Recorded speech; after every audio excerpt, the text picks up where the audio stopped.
Our second challenge was to find the relationship between concentration of a solution and density.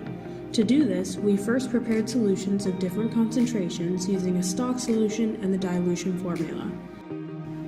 You should always transfer liquid from the stock container to a new container before pipetting or adding to a graduated cylinder. Never pipette straight from a stock solution. The stock solution is a prepared concentration of a substance, and when it's ready to be used in an experiment, it's typically diluted to the desired concentration for that experiment. This is known as the dilution, and it is calculable based on the equation C1V1 equals C2V2, where C is concentration and V is volume. In practice, this would mean that the product of the concentration of the stock solution itself and volume drawn from the stock solution has to equal the product of the concentration of the final solution and the volume that it occupies.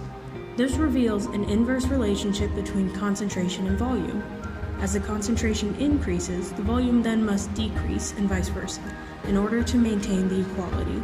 A given volume is drawn from the stock solution using a pipette and deposited in the flask.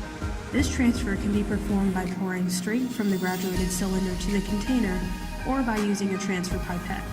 To use the pipette, squeeze the ball and insert the pipette into the solution. Slowly let go of the ball, drawing solution into the pipette. When you have drawn up enough solution, take the ball off and hold the top of the pipette with your thumb to prevent liquid from releasing. Read and record the volume currently in the pipette. Next, release some amount of liquid into the desired container and read and record the new volume in the pipette. Here you can see a member of our group measuring the volume of a liquid in a pipette. They must take the volume from the base of the meniscus, not the top, to accurately measure the volume. The meniscus is the concave formation created at the surface of a liquid after being placed in a suitable container, usually one with a small radius. This effect is caused by adhesion, wherein the molecules within the liquid attach to the container more than each other. When taking volume measurements, make sure that you also estimate to one numerical place past the graduations on your instrument.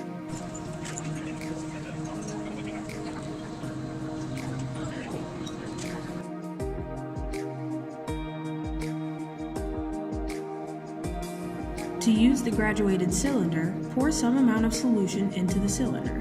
Read the volume at the meniscus and record it. Then, transfer some amount of liquid into your desired container and read and record the new volume in the graduated cylinder. Use the difference in your initial and final graduated cylinder volumes to determine how much liquid was transferred.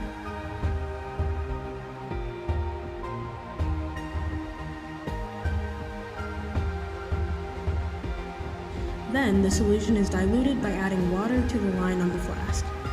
The final concentration is determined by applying the inverse relationship between concentration and volume before and after dilution.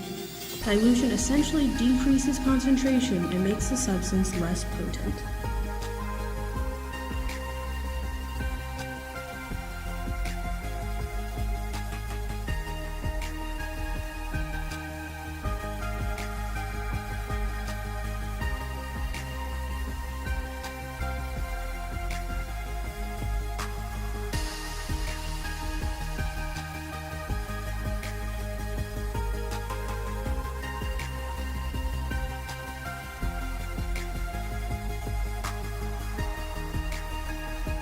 To find the mass of a sample of water, you must first tare the balance and record the mass of the beaker you will be using.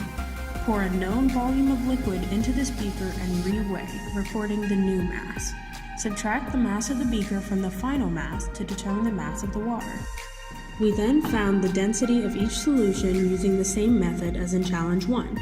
We then plotted the concentration and density of each sample on a graph, which generated an equation that we could use to represent the relationship between concentration and density.